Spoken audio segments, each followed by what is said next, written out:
I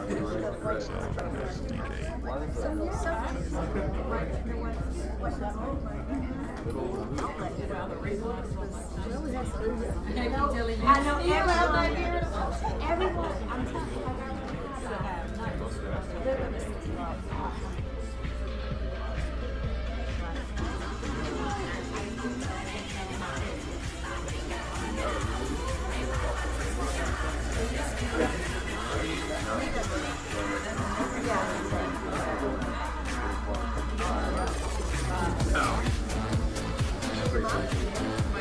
All right, did everybody get something to eat? Yes? Good. We tend to have better attention when we're fed, don't we? All right, everyone. Thanks for coming this morning to sales meeting. I am not Robben Mathews. I'm sorry to disappoint you, but our fearless team leader, our assistant team leader, and our productivity coach are all at coaching skills camp. So we wish them the best. We can carry on like a well-oiled machine. So we'd like to start today by thanking our sponsor, Green Home Solutions, for the lunch. You guys give a round of applause. Come on up. Thank you. It's always good to start with an applause. So I'm Fredrik Westin with Green Home Solutions, and we've been a vendor of yours for probably the last 2.5 years. We do indoor air quality, and we focus on mold. So the bulk of what we're doing for the real estate community is taking care of moldy properties. We have a completely green process. So when we're called Green Home Solutions, we always strive to have what we call environmentally preferred methods when we treat mold. So instead of using harsh chemicals, we use enzymes to break down mold. On the pre-treatment side of things, we do everything that a mold company would do, even if you're in traditional mold remediation. So we set up containment zones, we create negative air, we take everything away that is visible. But then when we kill the mold, we do it with enzymes. And we can do that in a manner that is much more cost effective because we very often don't have to tear down walls in order to get to the mold. So it's less invasive, and in the context of real estate, that means that you can keep that transaction as scheduled. Because the worst thing you want to do is to have a transaction that all of a sudden derails. Oh, we have mold, and now we have to stop the closing and push it into the future. So we can go in very often and do that in real short period of time. We go out and we don't charge for inspections. So you call us, and maybe it's your home inspector that says, hey, I believe that there's mold in this property, can you come out? We try to make that happen as quickly as possible, and you know how it is in this market today. Due diligence times are really short, sometimes only a week. The home inspectors are really busy, so when they go out, they're at the tail end of that due diligence and they find mold.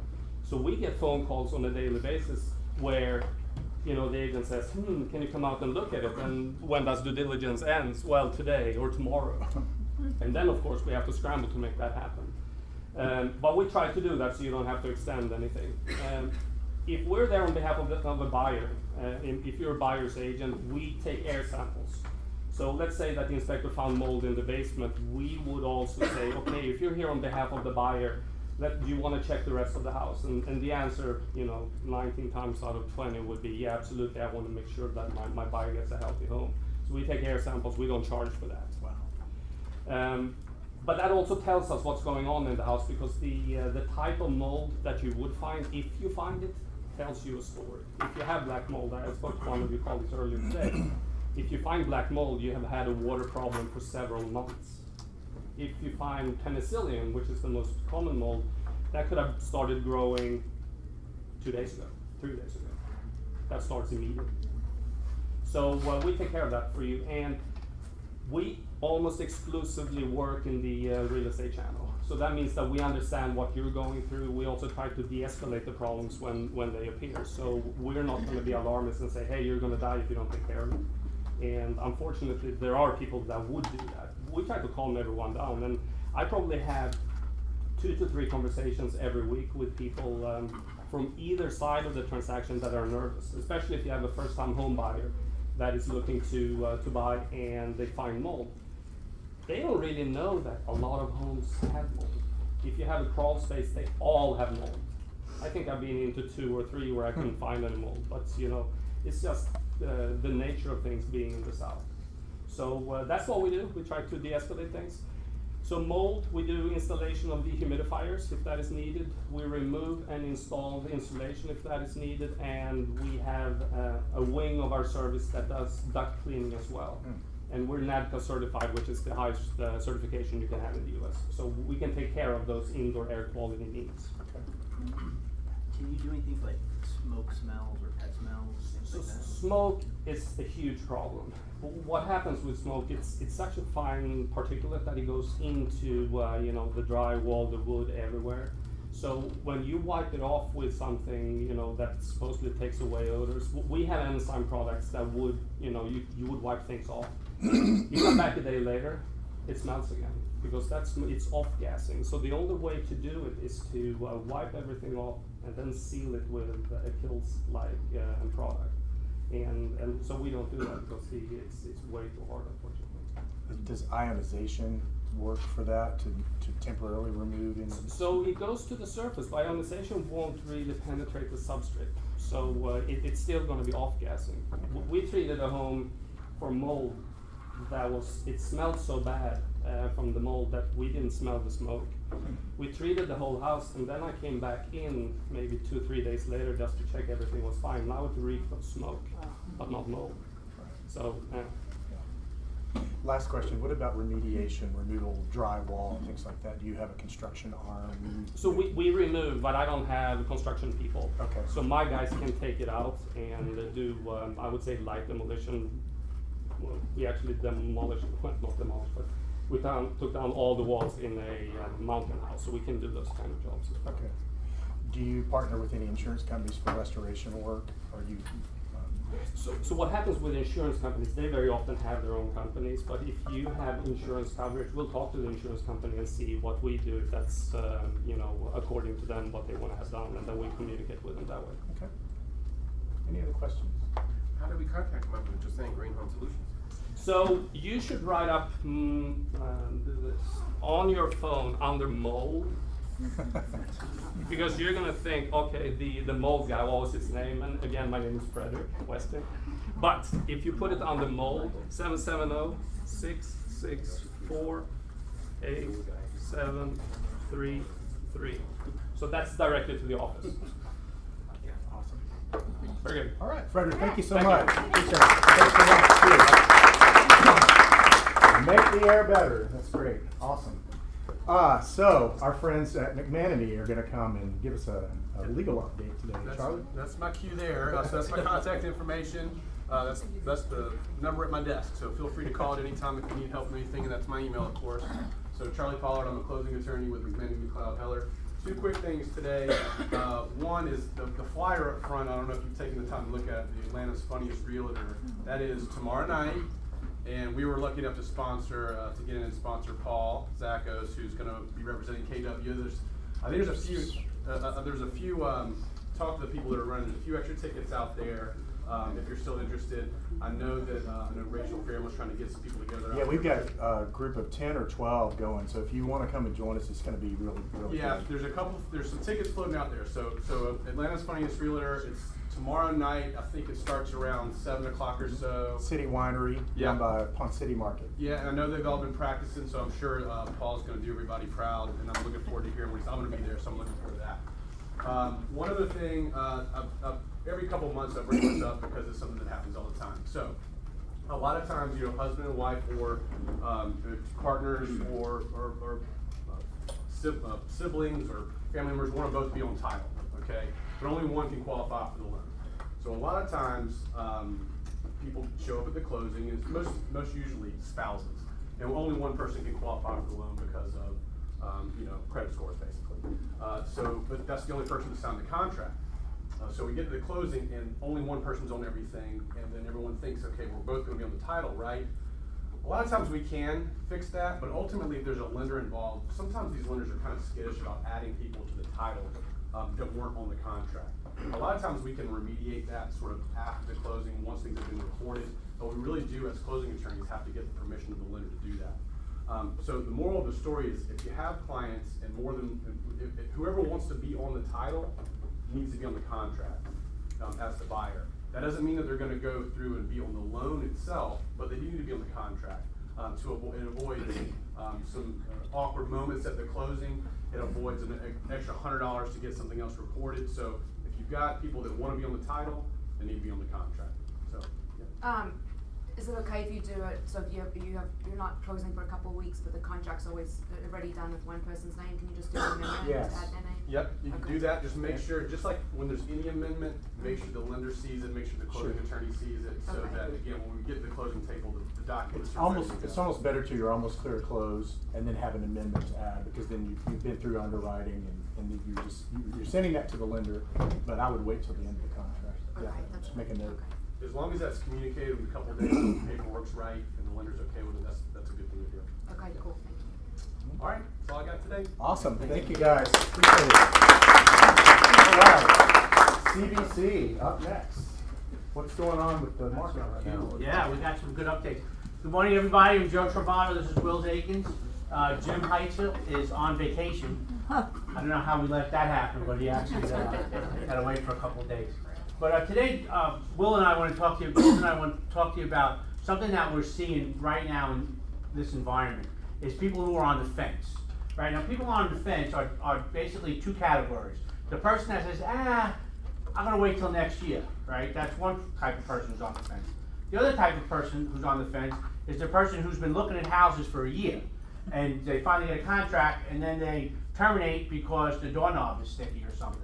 Right, or the carpet color is the wrong color. Right, those are people who could be considered people on the fence. So what we're going to do right now, I'm going to take about 3 minutes and give you guys some tools to help you move your buyers along and get them off the fence. Right, and show you why right now is a fantastic time to buy a house. Right, because we always said, when's the best time to buy a house? 20 years ago and today. Right, those are the two best times to buy a house. So here's an example. I'm going to use this board. So, if you had a $300,000 purchase, right? $300,000, and you put 20% down, which is $60,000, right? You'd have a loan amount of $240,000, right? You with me so far? That's the loan amount, right? Today's rate is 4.75%, right? If you're with me, the principal and interest on hold on. How's that better? The payment on this is going to be $1,200 and what is this? How much is it? $1,252, right? So that's your principal and interest right there, $1,252. If you bought this house today, okay. The National Association of Realtors says that prices of houses from this year to next year is going to go up. How much? Does anybody know nationally what the average is? 5 to 6. 6.9%. Right? That's the appreciation. 6.9% national. Now we all know that real estate is extremely local, and some are going to go up and some are going to go down. So let's not use that. Let's use 5%. Right? So if the house goes up 5% from $300,000, and I wait till next year, right? Now I'm at $315,000. Right? I put 20% down. Right? How much is that? That's $63,000. Right? So your down payment now went up $3,000. Right? But what happens if rates go up? Now let's talk about rates. Since November of 2016, the Fed hiked rates 5 times. They're probably going to hike one more time this year. So what we've been seeing is mortgage rates have been hanging in there because they're still kind of low. But what's going to happen is at some point the economy is going to take its finger off the spring and rates are going to shoot up. Right? So a year ago, we were at 3.75. Today we're at 4.75. Next year we're going to be at 5.75. So that's coming. So if I'm at 5.75, my payment would be next year would be $1,470. Right? So by now, I got a $1,200 payment. By next year, I got a $1,400 payment. It's $218 more. Right? Okay, now it gets better. So if you're in this and you go 12 months, right? You started at $240, 12 months, fast forward 12 months, right? You're going to pay this down a little bit. right? You're probably going to pay that down about $4,000. So now you have $236,000 that you owe, right? That's what your mortgage balance is after the first year. I know we take a lot of interest. That's why we have big buildings with our names on it, right? but so you pay it down $4,000, right? But 12 months from now, you bought it at $300, but now for $315, right? So now, how much equity do you have? What is that? 74,000? 70 plus? Yeah, hold on. 79. So call it $79,000 in equity. If you buy now, a year from now, you'll have $79,000 in equity versus $63,000. Right? So what would you rather do? Buy now, have a lower payment, a lower rate, or wait a year and cost yourself, $15,000. Now I don't know, I didn't do the math, but this is the difference between this and this is $218. And I don't know what that is. A little over $2,600 a year. If you multiply that by 30 years, I don't know, it's like 80 grand. Yeah. Right? So when we say now is a great time to buy a house, this is why. Because last year, right, these numbers were 3.75, and we were saying we were predicting 4.75. Right? So this already has been proven over the last 12 months. Right? So if you bought a year ago, you're really in great shape. Right? So Will's has a flyer that's got all this information on it. But I just wanted to kind of give you guys some ammo to help your buyers, get off the fence and move a little quickly. But more importantly, it's really not about that. It's not about putting a hard sell on our clients. It's more about understanding and knowing where the market is and where the market is going. And for right now, this is the direction it's going in. Now, could this change? Yeah, it could change. Could something happen? Could another catastrophic event happen and change the trajectory of all this? Absolutely. But right now, this is the direction it's going in. Questions? Awesome. That was very helpful.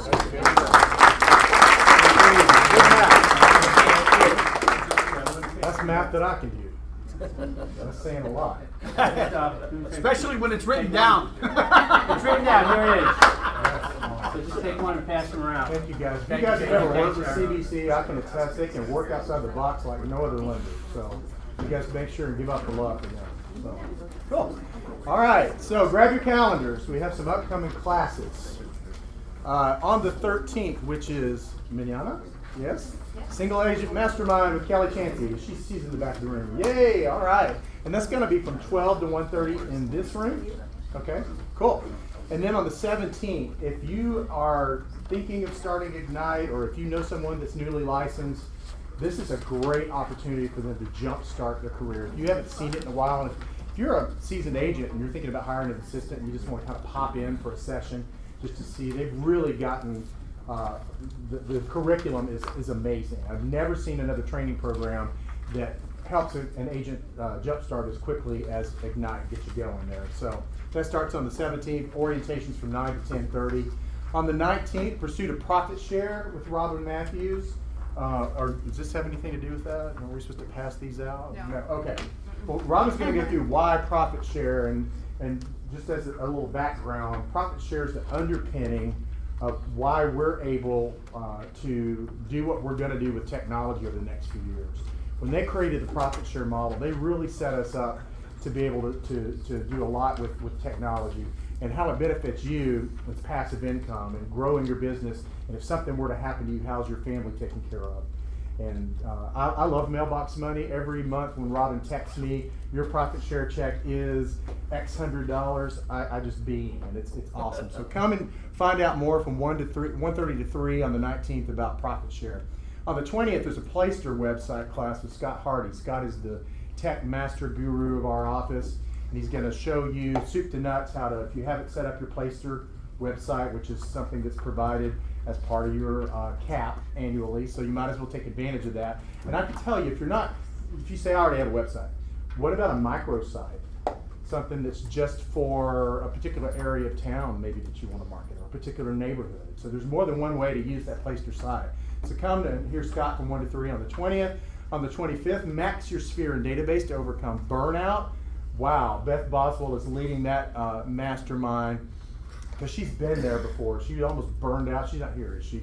I love Beth. She'll tell you, she almost burned out in her career, and she turned it around and said, you know, I'm gonna go an inch wide and a mile deep into my database, and it's really paid off for her. And you'll hear more later when we talk about Shift about how important database is. So that's something I would really highly recommend you come noon to 1 on the 25th.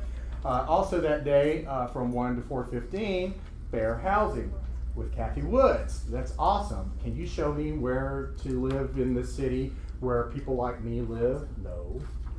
You know, I don't know if you've ever gotten those questions before, but this is how to keep your butt out of jail and how to keep the federal government out of your pocketbook big time.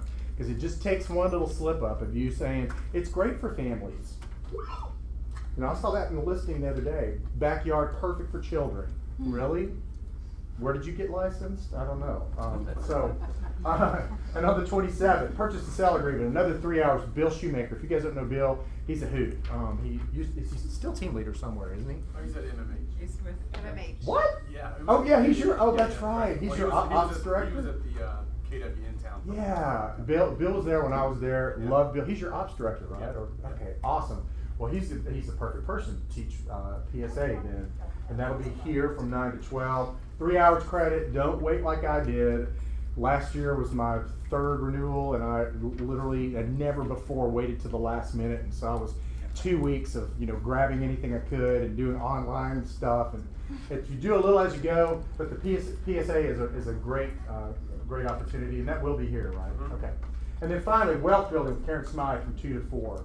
Karen's got the vision and the focus, and she'll impart to you how to build wealth inside and outside of real estate. So, awesome. Yes. 2 more classes. This hot off the press, folks. So, also note on the 24th, the day before Max Your Sphere, from 1:30 to 4:30, 1031 exchange. How many people, be honest, how many people know what a 1031 exchange is? Half the class. You need to come because this is a great opportunity if you want to work with investors. You need to know what 1031 is. In a nutshell, it's they need to buy something else real quickly to avoid taxation. What does that mean for your pocketbook? Cha-ching, another sale. So come learn how to do that, how to navigate the waters. On the 11th of October, from 1 to 4:30, how to run your biz like a biz with Bob Kalinsky. Bob the man. And there'll be refreshments sponsored by CBC. Thank you guys Can you for that. repeat that one, please? Yes, that's October 11th, 1 to 4:30 p.m. How to run your business like a business. I've been to that class 3 times, and every time I go to it, I get something else out of it. He shows you how to set up bank accounts. You need 3 bank accounts, a tax account, a capital account, and an operating account. And you're like, what? I just put it in my personal checking account. And you need heart failure. So, JD, 1031 is free CE as well. Yeah, the 1030. All of these are free classes, by the way. Well, I don't know about the Bob. Is Bob? It's free. It's free. Awesome, because I teach classes too. Just teaching the 1031. So that was The 1031 exchange. Whitney Brennan. Who? Whitney. Her name is Whitney Brennan. She's with a third party. Whitney Brennan with a third-party Yeah. exchange company. Yeah, because you need a facilitator of the 1031 exchange. So that's great that somebody from inside that industry is going to teach that class. That's awesome. So, and that's the 24th from 1:30 to 4:30. Can I hold on to this?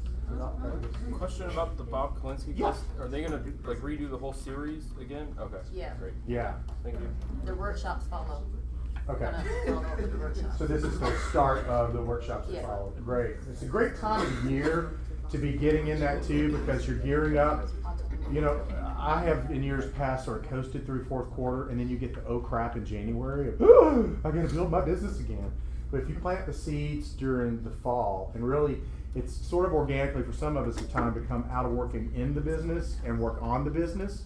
So be thinking about that. If you've got some extra time and you're thinking, wow, my business is sort of slowed down, we'll push the pedal on this other stuff, and I guarantee you'll have a booming spring. It'll be great. So, any questions about the upcoming schedule? All right. Let's talk about Kelly. So Erin's going to show us a short video because Kelly, now she's a 4-year-old. She was a 2-year-old last week. She's growing really fast. I mean, seriously, I can't believe how fast these kids grow up. But she's learning, as you know, artificial intelligence has a learning capability to it, and they're teaching her so much. So Erin's going to show us what Kelly learned lately. So, when's the last time you guys looked at Kelly? Today, because I saw the sign in the front. Yay. Okay, so Kelly is coming out with new and great things every single day. One of them, the newest being navigating the contacts menu. So now you have your contacts in Kelly, and you can actually contact your contacts through Kelly. And here's a video about how. Can you hit the light?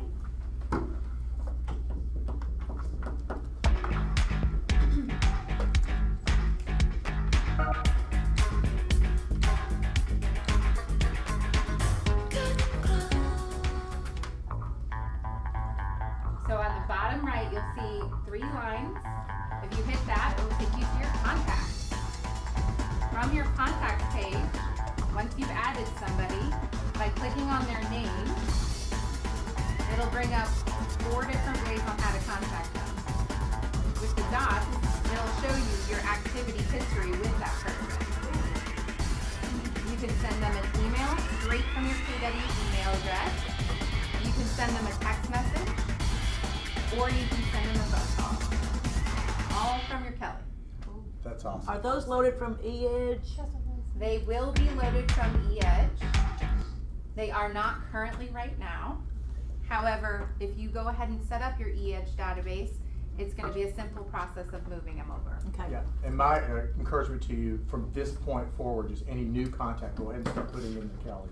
Go ahead and start putting into Kelly, because she's getting smarter and smarter. And I saw her last time I was in Austin. You know, she sat in my lap, and, but she was. They were teaching her at the time to say, "Hey Kelly, put Bob Smith on touch plan number 4. Bob Smith's on touch plan number 4, or send Bob Smith buyer brokerage agreement." So Kelly could like populate that stuff based on your template. So it's really pretty sexy. But you got to get all the contacts in. That's the underpinning of the CRM system. So awesome. Thanks, Kelly. Is eEdge changing at all, or has it changed? eEdge will go away. That's what I thought. Eventually, yeah, because eEdge is a third-party tool owned by market leaders. Right. And our goal, Gary's vision, is for us to own our technology, for us not to be dependent, and the things that you may hear that Keller Williams is buying, they're literally buying those and melding it in. It's just accelerating the development time frame. If it would have taken us 18 months to develop something that they could plug in within a month, they're going to buy it. Yep.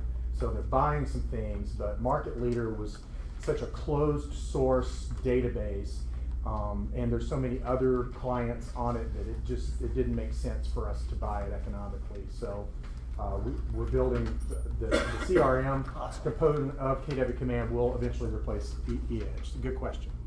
Okay. Cool. All right. Well, now we're going to shift gears for a minute, pun intended. And I'm going to talk to you about from a perspective of someone who's been through a shift. And the first thing I'd like to ask is how many people in this room were in the business 10 years ago, 2008? Okay, so look around. We survived. This is the good news, okay? So the things that you hear about shift, you know, how many people, let's ask you another question. If you feel like the market's funky right now, raise your hand.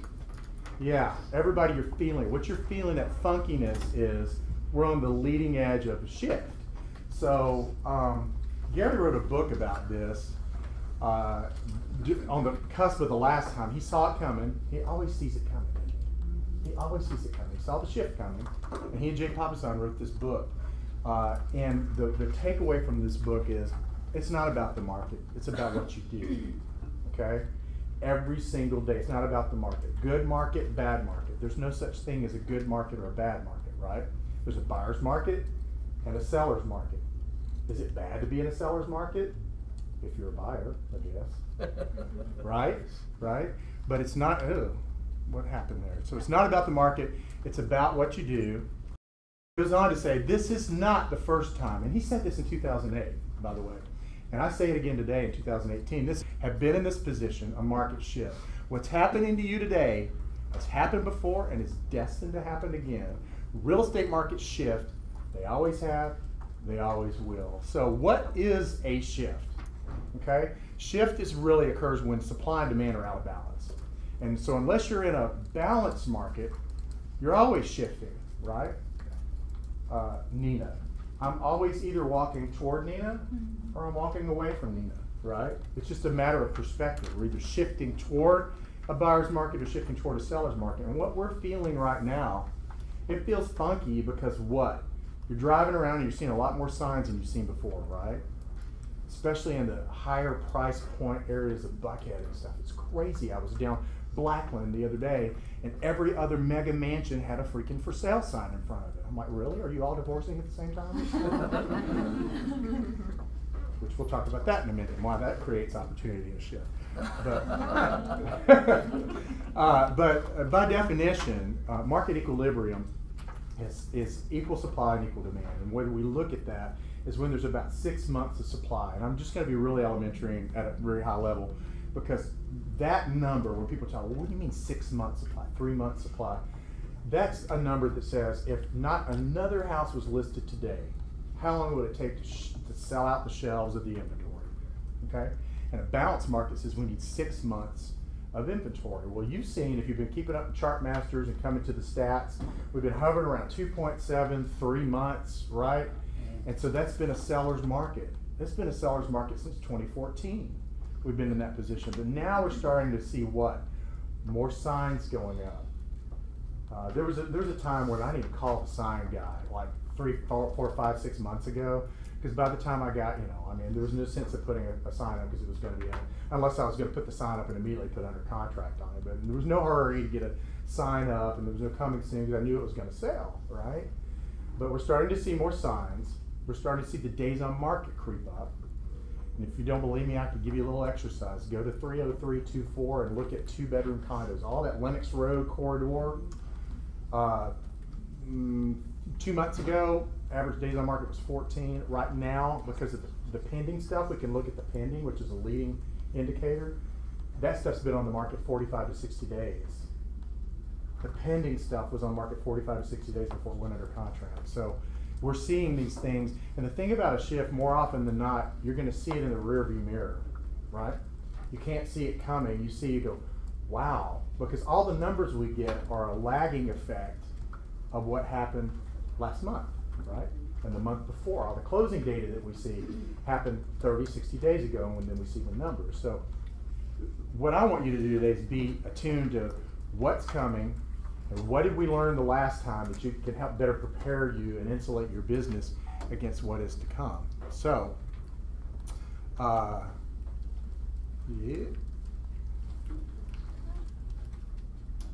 I don't want that move. There we go. So what factors influence the shift? Well, you heard CBC talk earlier about interest rates. Interest rates affect the shift because if you look at that math over there, the metric that I always keep in my head, for every percentage increase in interest rates, reduces buying power by 10%. What does that mean? That means the $300,000 house that your client could qualify for today, they can only qualify for a $270,000 house if interest rates go up 1%. Well, what did he show us with home prices? That $300,000 house is now $315,000 and your client can only qualify for $270,000. See, so the gap and the chasm is causing that buying power, purchase power to go down, which will inevitably create more inventory because people will be listing, and it won't be the story that I got more buyers than I got listings. Not when interest rates shift. Okay, so that's coming. You can bank on that. There's been pressure on the Fed for quarters on quarters. The bond market has been pressuring the Fed because that's the only lever they have. When things start to cool down, what do? They drop rates, right? Well, you can't drop them much when they were at 3.75%. We're already in the toilet. If you look at the averages, back in 1920 we were at 6%. In 1920, and of course it's been a roller coaster. When I was a kid, and I don't remember it, but I think my parents bought their first house. It was at 17% interest. Of course, prices were really, really low back then. I think their first house was like $40,000, but it was 17% interest. So, but that's coming, and that is the biggest, I think, the biggest factor that will help fuel a shift. Political climate. Everything's great in DC right now, right? You all have as much confidence as I do that this is all going to work out just fine, right? No, and that will continue. That uncertainty is fostering consumer uncertainty, and that consumer uncertainty will lead to less urgency in buying and selling a house. And so what you end up with are people that are selling because they have to, because life happened. Hatched, matched, and dispatched. Some old realtor told me once, honey, you don't worry about what's going on in the market, because at any given time, people being hatched, matched, and dispatched. And I took that to heart, and I just look for those opportunities. You having a baby, you get married or divorced. 50% of marriages end in divorce. There you go. All right, so jobs. Okay, so coming into the last shift, that was really more of a factor than it is now, because the job market was not anywhere near what this administration inherited today. Did you hear me in that? But what can be a factor related to employment is wage growth. So in Atlanta, Georgia, I went to a thing at the Fed that I go to every year, and if you see it come up next year, it's called Real Estate Showcase or Real Estate, I forget, I'm gonna get the word out earlier because it's like, oh my God, it's such a wealth. They have these economists that really dig down into the Atlanta market and show where the areas of growth are and what the factors to affect future growth and economic viability. And one of the biggest things is wage growth. We don't have enough, home prices and wage growth in Atlanta, Georgia have gone neck and neck, right? So until we get some more wage growth, that's people getting raises, people getting better jobs, people getting jobs in a new sector, which is not going to happen in this administration. You know, the next sector to be created is renewable energy. It's just not going to happen right now. So there's no other sector to be created. So that will continue to be an issue, and we've capped out there. So we're back to 5 to 6% accretion. I think that will be affected by interest rate volatility. But so inflation, the rate of inflation affects a shift. While we've seen little inflation is starting to creep up again. Household income, I just talked about that. Wage growth, housing prices. At some point, people are saying namas. I'm not getting into a multiple offer situation. I'm not We're already starting to hear that stuff, right? So that's all on the front end of a shift. Maybe I'm supposed to point it at that. I don't know. Erin's just going to dance on through us. There she goes. Erin's going to do this for me. There she goes. So how will this shift be different from the one that we lived through in 2008? Well, first of all, we're not predicting any mortgage crisis. That kind of took care of itself. It's crazy products of, oh, you're a nurse making $22,000 a year? Oh, sure, you can buy $1 million house with zero down and no documentation. That was crazy. I mean, we all came to that party together, didn't we, Charlie? We all came to that party together. Charlie closed them, I sold them, somebody funded them, somebody appraised them. We all came to that party together. We don't see that happening this time. No crazy mortgage products. Although credit standards are starting to loosen a little bit. Have you seen that? And you'll see, I think Fannie and Freddie have a product now for first-time home buyer that's only 3%. And so there's these concessions being made to sort of keep the buoyancy there in the buyer community, but that often means that credit standards are starting to dip a little bit. But it won't be nearly as bad as it was last time. And the current job market is strong. As I said, we don't expect there to be massive unemployment, people losing their jobs, so they have to sell their house. So that's what really drove that. When we had the banking crisis and we had the job crisis, it was just such a profound effect on our economy that people were having to take job relocations. I did a ton of relos to where there was no reload company involved, and there was no, which was great because there was no fee to be paid, but that reload had to be a short sale because they owed more on the house than it was worth, and the company said, we'll give you the job and move you to Chicago, but we can't buy back your house. You're really underwater. Figure that out. So that created opportunity, but the job market's strong. So what did we learn before? Well, here we go. I've got 20 lessons, and these are just some thoughts that I wrote down the other night. Even though it feels like 2006 again, 2006, I was like, what did it feel like on the front end of that? In 2006, it was longer days on market.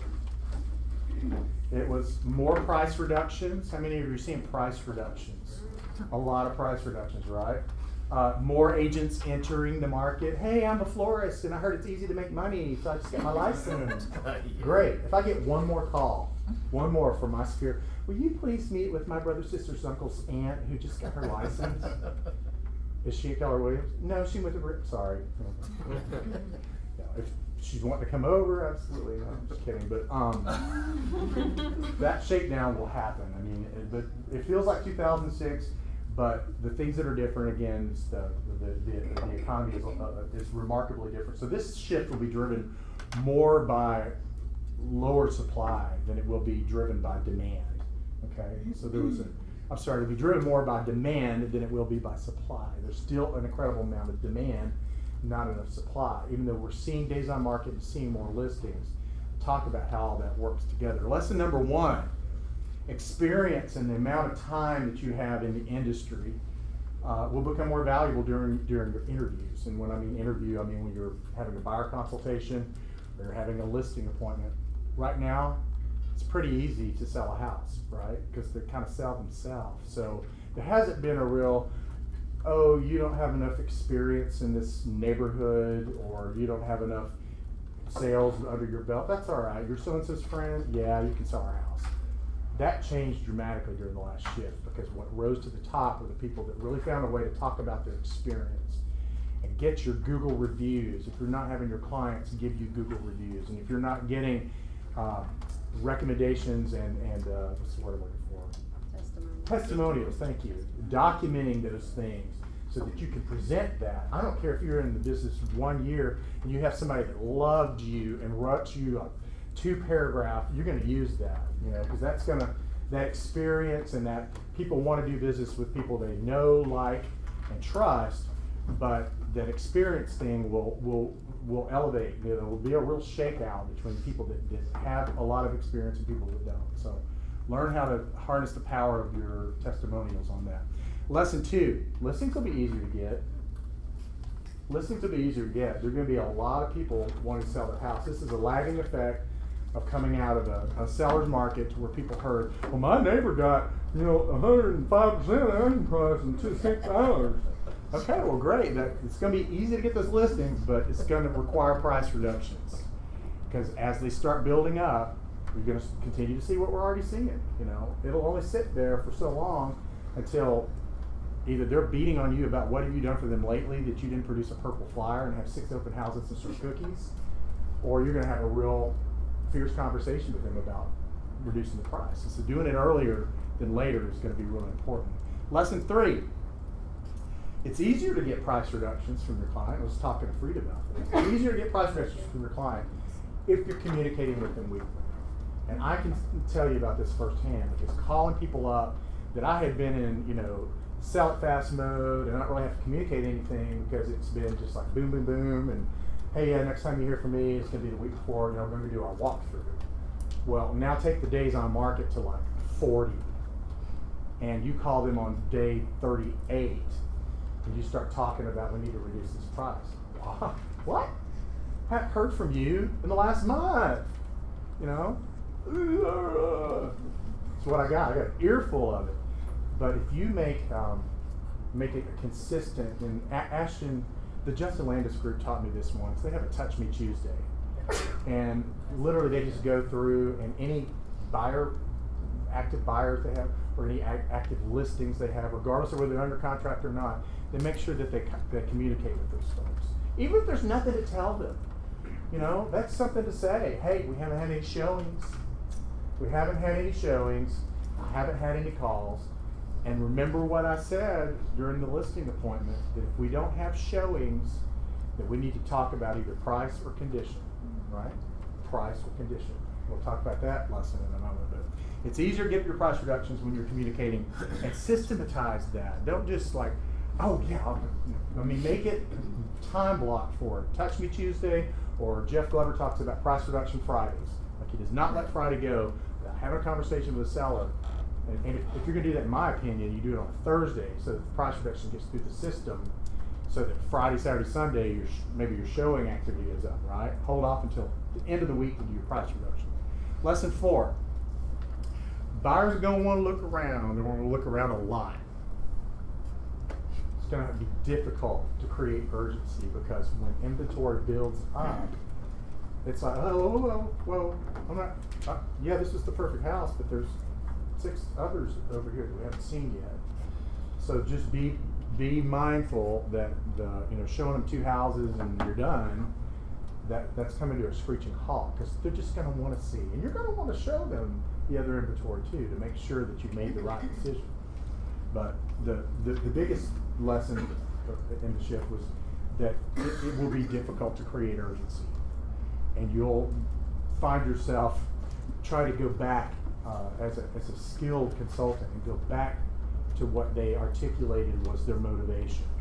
And you're going to be constantly, remember when you said that if you guys don't get in that house by June, it's been a while since we've had to remind people of their motivation, because it's just happened so fast. So I'm reminded that we've got to get back to really evaluating what their motivation is. So, lesson 5, building. Builders are going to slow down on the spec stuff. Their money's going to get real tight because inventory's built up, and construction prices are going up right now. It's crazy. Plywood that was $5 a sheet is $15 a sheet now. I'm doing a flip. And it's crazy, the construction price that we're seeing. But so what builders will do is slow down the spec homes, focus more on custom. The really good builders that survived last time, like Monty Hewitt, who's 25 years in the business, he talks about how he weathered several cycles. And you'll see he stopped doing production build for a while and just went back to doing $1 million+ custom homes. And those will always happen in Atlanta, Georgia, in any market. And the builders that survive are the ones that really focus in on that. And the land developers will buy stuff that other builders can't build on or won't build on, and they're going to sit on it until the next market turn. That happened last time. We saw these lots, right, Kathy? We saw these lots with these. Any of you driven through like areas of East Atlanta, or even down by the penitentiary, and you go by this big open field with a bunch of white pipes sticking up out of it. PVC farms. PVC farms. Those are sewer lines, folks. The houses that weren't built, and you're going to see some of that through this next shift. So, and all that is to say that just if you're thinking of working with builders, you're going to need to adjust your game plan on that. Lesson 6. Part-timers and one-hit wonders, thank God, are going to... Now, I was a part-timer once, let me tell you. I capped my first 3 years because I was afraid to leave my corporate job, and I will never begrudge somebody that has an exit strategy, because I had a 3-year exit strategy. I capped all 3 years as a part-timer on the weekends. It can be done. And I came in at the front end of a shift. I came in 2007. So it can be done, but you're going to see a lot of part-timers and a lot of one-handed wonders will drop out because there will not be enough easy business. There will be no easy button. And a lot of the moves will be on a must-move basis only. So it's not going to be like shooting fish in a barrel to get listings for people. So that'll happen. So just watch for that, and that'll create opportunity if you see someone about to exit the business and they got a little database. Would you talk to them about working on their database while they remain a part-timer if they're having to go back to work? Hey, but you still have a sphere? I'm happy to pay you 25-30% referral fees. So that creates opportunity, right? So just be attuned to that. Lesson 7, your database becomes a gold mine and will determine success versus survival. Success versus survival. Gary has always said in every writing, anytime you've ever seen him speak at a family reunion or a mega camp, your business is your database, right? Your business is your database. It's going to become more important during a shift because it's not going to be people that you don't know that are hiring you. It's going to be people that you've done business with in the past or people that are in your immediate sphere that you're going to get the biggest benefit from. And as Beth will teach on the 25th, going back and maximizing your database and really going an inch wide and a mile deep down into that and having this belly-to-belly conversations and this face-to-face interactions with people is really going to determine the agent that's successful versus the agent that survives. So don't be like me during I was coming into business, I didn't know any better. I was like, my database it was paper and an Excel spreadsheet, and I had no way to talk to it. That's the thing about it. You have no way to systematically communicate with it if it's all on paper, right? So you'll hear us talk a lot about that as Kelly and Command comes out. It's going to make it a lot easier for you to communicate. Start putting your contacts into Kelly. There's the point there. All right, lesson 8. Expired listing business can grow with focus because there'll be more opportunities. Again, you see lots of signs out there. You're going to see, I know to our frustration, those of us that don't work expireds, and we have a client, I see it on the Rawls group all the time. I have a client that's about to withdraw. Please don't call them. That's going to be not heard by a lot of people because they're going to learn how to call expireds again. Bold teaches. How many of you taken Bold? Yeah. Bold teaches you, and I would encourage you, if you want to grow your business with expireds, to take Bold again and to have that focus, because there will be many opportunities, and it's for the agent that calls first and calls most often. So there's that. Lesson 9. FSBO business is going to shrink. Hallelujah. Why? Because they're going to be less cocky. Can't really do it on your own now, can you? Signs in your neighborhood. But the ones who remain will need you more. They'll need you even more because they can't do it on their own. There's too much competition.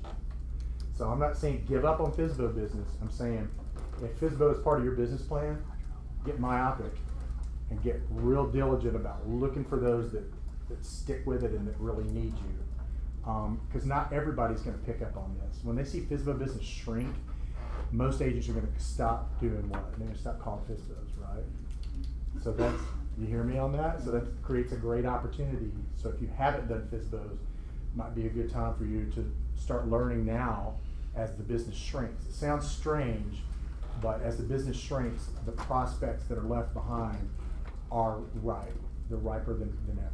So that's a big one. Lesson 10. Open houses are going to become less effective as inventory increases. What do I mean by that? Well, there's just a lot of them. So your chances of you picking up a buyer is almost cut in half if there's double amount of listings and everybody's going to be doing open house. It's just open house volume is going to go up because sellers are going to be like, what have you done for me lately, right? Price reduction, you haven't held this thing open. So there's a growing school of thought out there about double down. Double down, do Saturday and Sunday. You're going to have to do Saturday and Sunday at the same house to get the same result. Just be prepared for that. So if open house is part of your strategy, and I built my business the first 3 years, actually when I was a part-timer, and I was captive. I was doing it off holding other agents' houses open. I go to older agents that were in the office that, you know, and not necessarily older, more seasoned agents that are like, yeah, I just, doesn't work for me. It's great, you know, I'd love to do it for you. And I get calls from folks. I guess you're teaching them in Ignite. Where is she? She's not here. At coaching skills. Oh, the coaching skills. It's why we're here.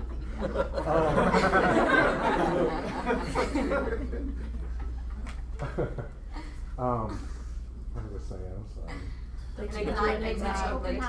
They're teaching it because I get calls and emails and I welcome it. You know, if I have something available, absolutely. I have someone right now that's doing open houses for me that ask.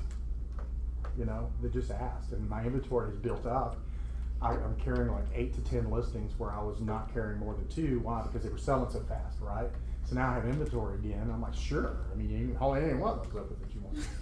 So just know that if that's part of your business plan, and it was mine, and I grew my business, and it was great. I had a closing the other day. I have to tell you the story. I can count back, and it was my first listing, my very first listing. It was a friend, and he knew that I just got my license, and he was doing me a favor, and it was in Virginia Highland. It was a great house, and it was under contract 24 hours. I was like, crap, and this is in 2007, right? But it was such a hot air, it was in the time. I said, well, can I still hold it open, please? He's like, all right. So I held it open 2 weekends in a row, and the people that I met from that open house, I had a closing the other day that I can count 17 pieces of business from that one open house 11 years ago. Because I met a couple at the open house, and the house wasn't for them. Found them another house, sold their house. They introduced me to some people. Bum, bum, bum, bum, bum, bum. right on down. And so the 17th closing I had was the friend that I sold his house and sold him a condo. He's finally moving on to go be with his family in Mississippi, and I had to tell him with tears in my eyes, Tony, you made a huge impact on my business, and you never know because you gave me an opportunity. And he could have said no. It's under contract, Mike, do an open house. So anyway, power of open house is still there. It's going to require a lot more effort to get the same result. So lesson 11. How are we on time? We're doing good. Your sales skills will, again, I said this going into, your sales skills will set you apart. Anybody can sell homes in a hot market, true? Put a sign in the yard, put it in MLS, play the sell, PPP. So are you a salesperson or a consultant? You know, the salespeople will fall to the wayside. But the consultants, the ones that can go back and again help people remember what their motivation was and stay on that, create that pain. That Bold teaches you how to do this. Bold teaches you how to ascertain someone's motivation and then continue to go back to it and script you with things like, I think what I'm hearing you saying is you either no longer want what you said you want or you're no longer willing to do what you said you would do. Wow. You know, those are some fierce scripts to help you set your skills apart from the average salesperson. Lesson 12. I said it earlier, technology is going to become really, really even more important, but only for those who, number one, use it. I talked about systematizing your face-to-face interactions, making sure that you're getting in front of those people, and there's no way to really do that up here. You got to find a systematic way saying, I'm going to get in front of somebody for lunch, coffee, whatever, for X number of times this year and work that system. And then secondly, for those who can capture the most information. So having a website is not going to be useful technology unless you can find a way to make that buyer or seller opt in. And the way you do that is create something of value, right? Give me an example of something of value for a buyer. Vendors, that's great. How about a hot list of coming soon properties? Because we can get that right off of Rawls Group, right? Sign up here to see properties that haven't been listed yet. On the seller side, home values, vendors, you know. So creating something of value will get you a higher opt-in rate. And the name of the game there is the more data that's captured, the more you're going to survive the shift, because you're going to have a leg up on everybody else that's just running to try to get what they can get, and they're not working systematically. But the technology that we're developing is going to get better and easier than it was last time for us to manage some of these processes. So just be attuned. I'm going to family reunion this year specifically because I want to see the technology tracks. This is an incredible time in our company. Gary's invested over $20 million of his own money, because he believes so fervently that we are a technology company and we are a training company. So, lesson 13. Hear the angels sing. Commission cutting is going to slow down. I mean, I have a pending deal right now that's 2.25%, and I brought the buyer. I'm like, oh, why is this happening right now? Well, it's going to slow down because sellers will need us more, and their leverage to negotiate your commission is going to dwindle, right? And so that listing agent who's passing that walked down commission to you, that's gonna slow down. Seeing a lot of broker bonuses. Yep. Yeah, you'll see that increase. Thanks for bringing that up. You'll see she's talking about broker bonuses in private comments. Contract by the 30th, get you $1,000. You know, again, going back to what we said earlier, it's because there's no urgency. Mm-hmm. So they're thinking that if we incent you agent, you're going to be able to create urgency. Sometimes it works, sometimes it doesn't. You know, but you'll see it. You'll see it a lot. Commission cutting will slow down, and those. My prediction: those sell it, click it, list it yourself, kind of, and the Duffies. You're going to hear Rhonda spend more money. She did it in the last shift. She can spend more money on advertising when her business starts to slow down. You think she's on the radio and around now a lot? She's going to spend a lot of money on advertising because she makes a fortune off the people that are selling herself, because it was a hot market. I could Fizbo it, or I could Duffy it, or I can knock it, or open door it, or I can. But you're going to see that's going to slow down, which is good for us. So anyway, lesson 14. Listing agents will succeed at a higher level, while buyer agents Some buyer agents will struggle. Why? Again, it's going to take twice the amount of effort to show homes and twice the amount of time to get the buyer to the urgency of making an offer, right? So focus on listings. We go back to the pyramid that used to be in here. Listings, leads, leverage, right? Listings, leads, leverage. Kelly? Can I just put like an asterisk? I think listing Yes, right agents- here. I'm going to ask her right here.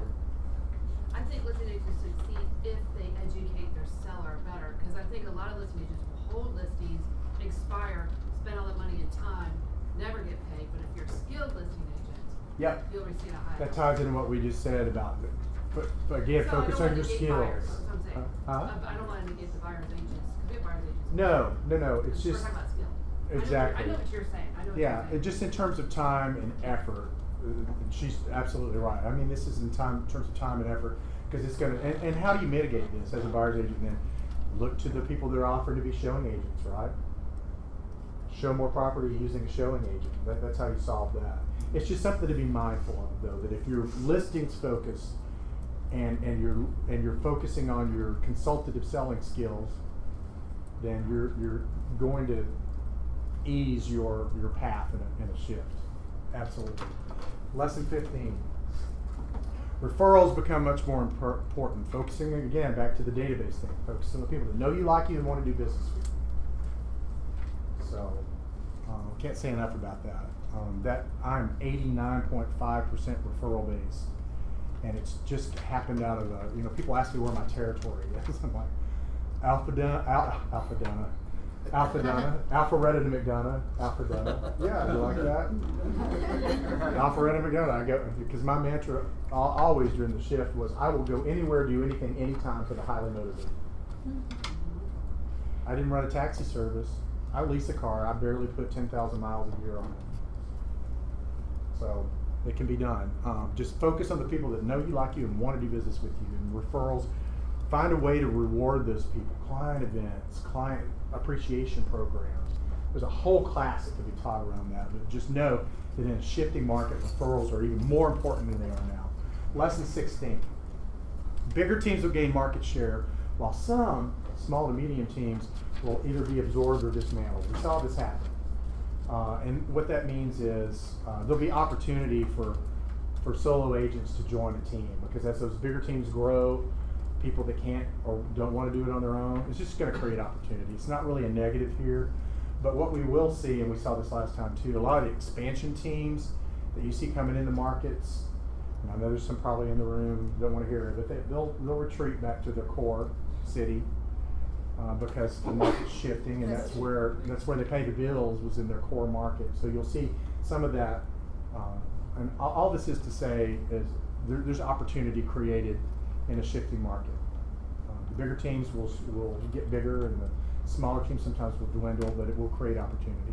So, lesson 17: the hot market mindset of prospecting ain't gonna work, because the hot market mindset is lead what? Generate what? There's no easy button. Push the pedal. You're going to have to lead generate more in a shifting market. I mean, I was in Tony DeCello's shift coaching last time, and I remember him saying you got to see the people every day forever. See the people every day forever. And that doesn't mean literally see them. It means calling. And if you're not having a conversation every single day with somebody about real estate, you're not in the real estate business in a shift. Think about that. If you don't have a conversation every single day about real estate, you're not in the real estate business. So there's no easy button, and we see a lot of agents that are moving around. I'm sure you've all seen it. Compass this, EXP that, Ansley this, da-da-da-da-da. We talked about this in the ALC, and what we came to the conclusion of was when the money's easy, agents want an easy button. You know? They want everybody to do everything for them because they're spoiled right now. They're so spoiled, and there's greener grass over here. That will come to a screeching halt during a market shift. You're going to see people hunker down where they are.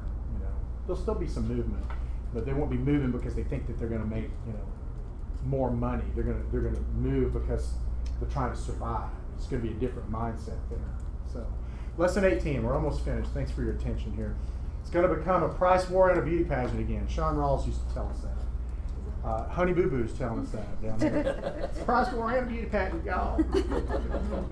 So you're going to want to price slightly below market to get the job done. Because you price at market, you're going to be in that fray with all those signs. Oh, we're priced at market. Oh yeah, well you're on the market, you're not in the market. And the shift, you're going to need to be a little bit ahead. You have to price a little bit ahead of the market. So pricing ahead of the market, and then be conditioned slightly above the rest. There has not been that need. You know, I'll go in and I cut people a lot of slack now, my listing clients. Don't worry about paying that. No, and they love hearing it. They're like, really? We're just put the house on the market? Yeah, because why? It's going to sell, right? But if you remember this, there are 3 things that sell every house. And this is in my listing presentation. Price, location, and condition. What's the one thing that you can't do anything about? Location. The location, right? And you wouldn't be sitting there if it wasn't a good location, right? I'm not going to list something, although I do have a listing that backed up to 285, and I welcome you all to go. We just reduced the price. Thank you. But so to mitigate, then we look at price and condition. And if your home hasn't sold in 14 days, one of 2 things have happened. Either the market has rejected your price, or the market has rejected your condition and they don't want to come see you. See what I did there? The market has rejected your price because you chose that, Mr. Seller.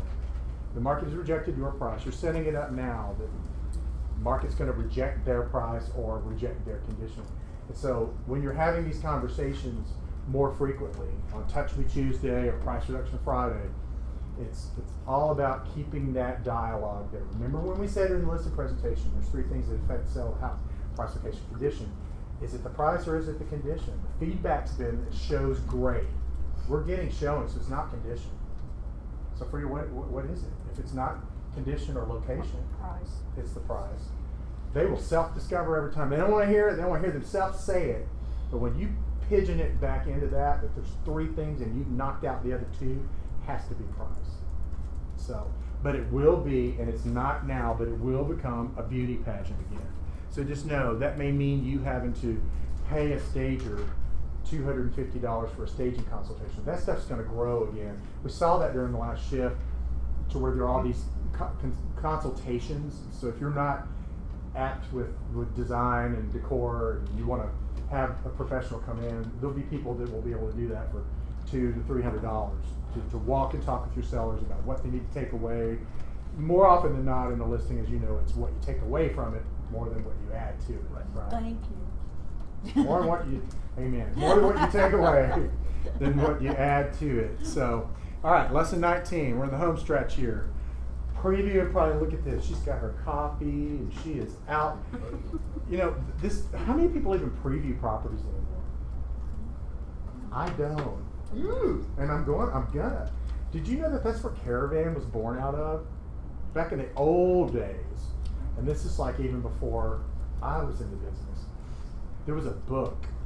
It looked like the Yellow Pages. And it was in every office. And it was made out of that Yellow Page weird paper.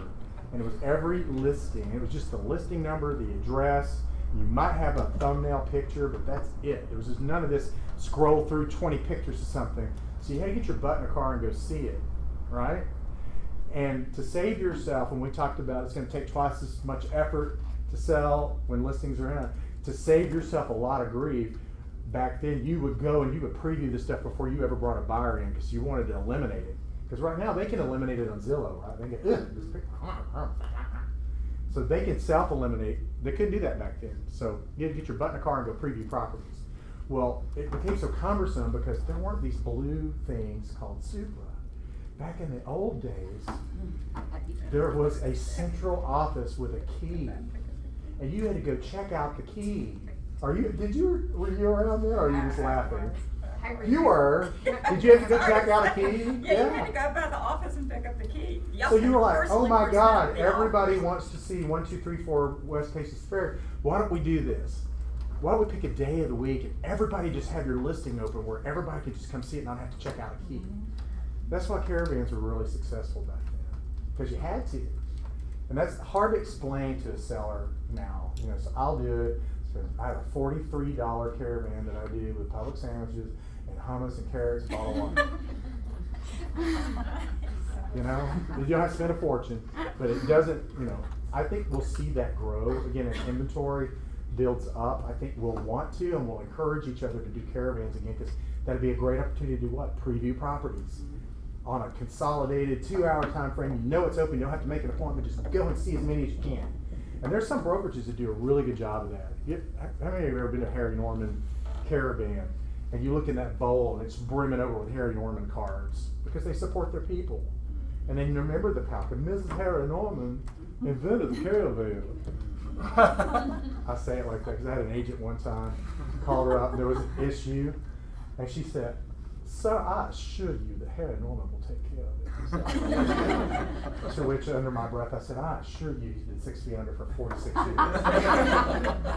So, Mrs. Harry Norman, if you haven't been to the FMLS, to the Realtor Center, and see all the archives and stuff, it's really interesting how she really set the bar and raised the bar in Atlanta real estate. Anyway, so know your numbers in your inventory. Gary always talked about become the economist, the real estate economist of choice.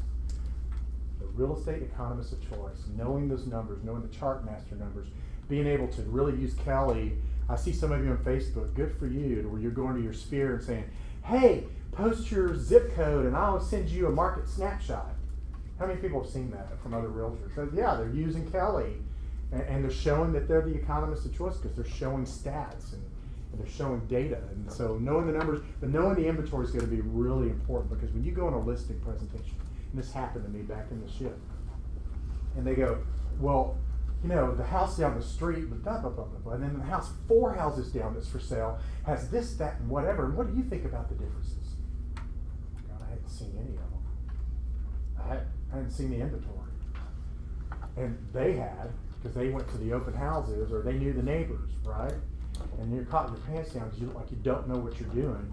And the agent that wins the listing is the one that can say, "Well, I've been to the house 3 houses down, I've been to the house 4 houses down. If you'd like to, I can even take you to the other 6 on Saturday. So if you sign a listing agreement today, what time Saturday works for us to go look at all of our competition?"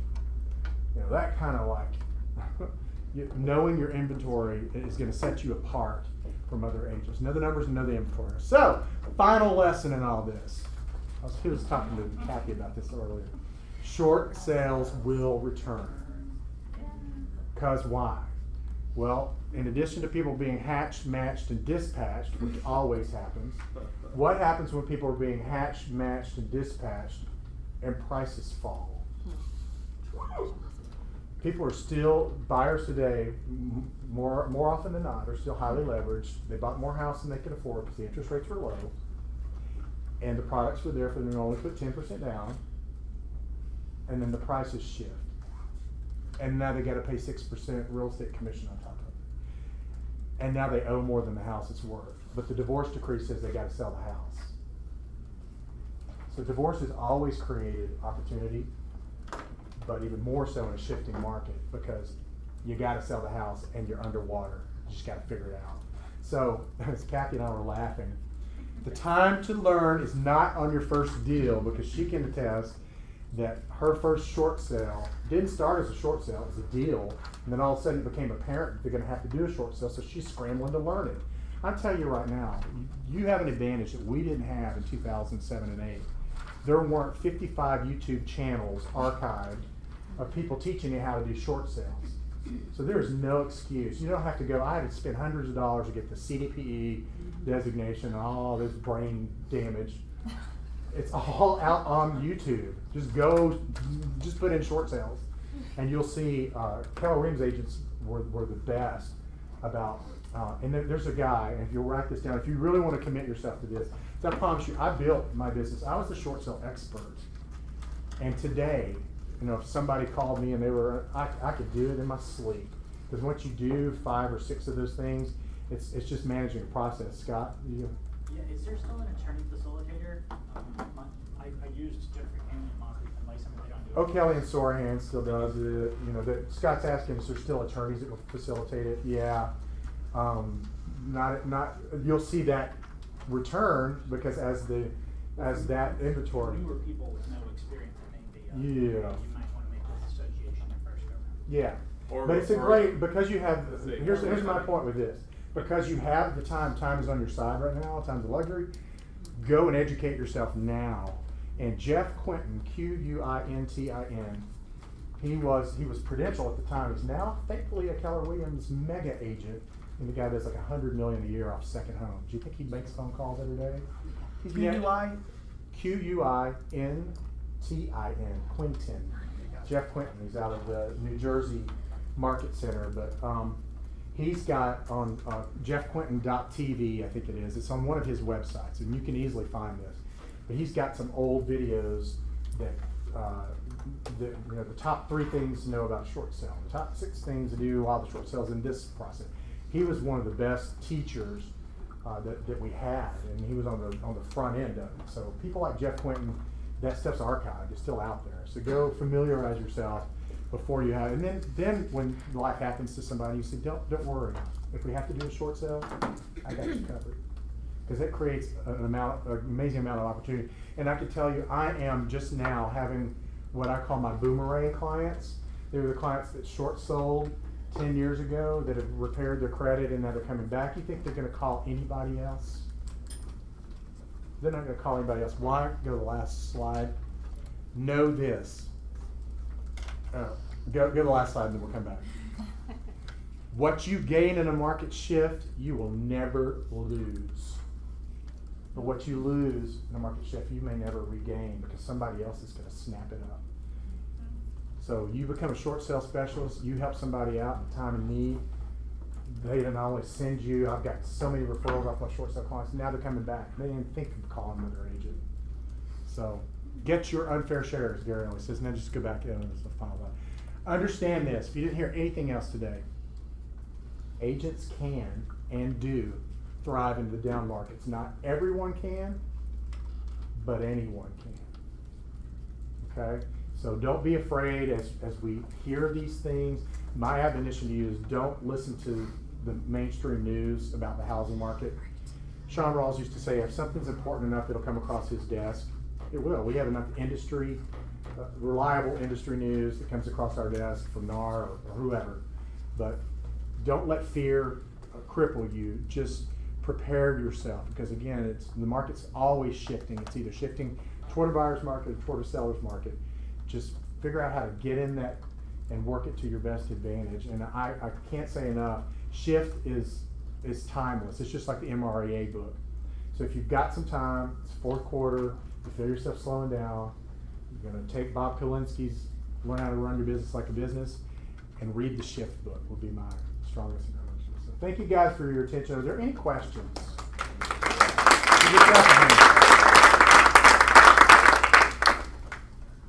Anything that you heard about shift? Just a question about a short sale because I've never done one, and I think I understand what it is. In other words, you sell it for more than it's owed more on it than what it's going to sell for. Right.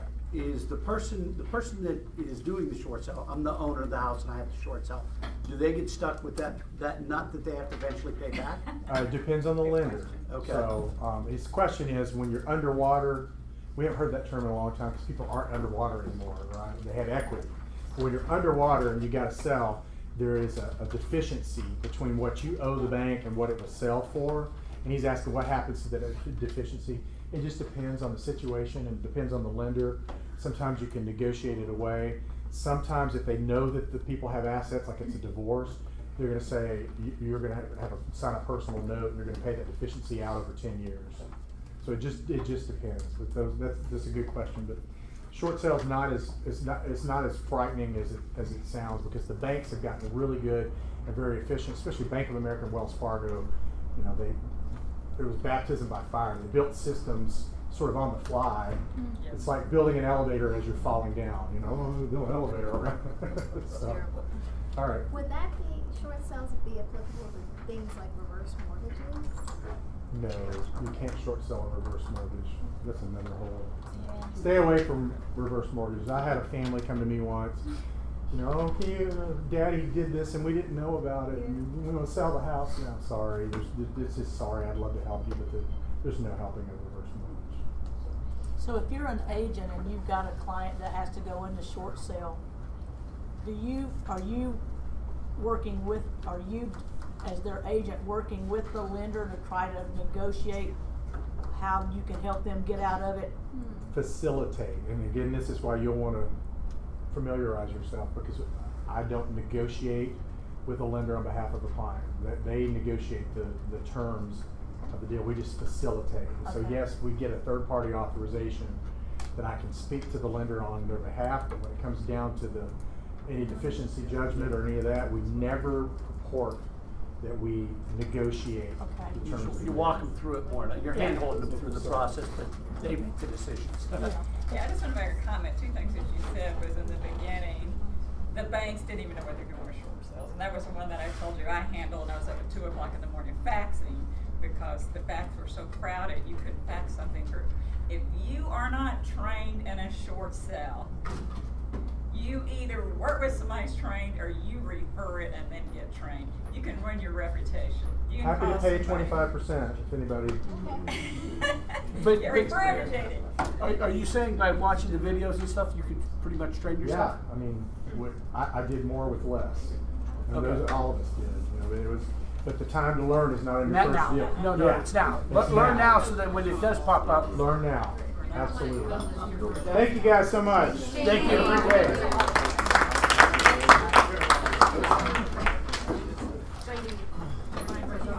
Yeah, I had a family yesterday. Oh,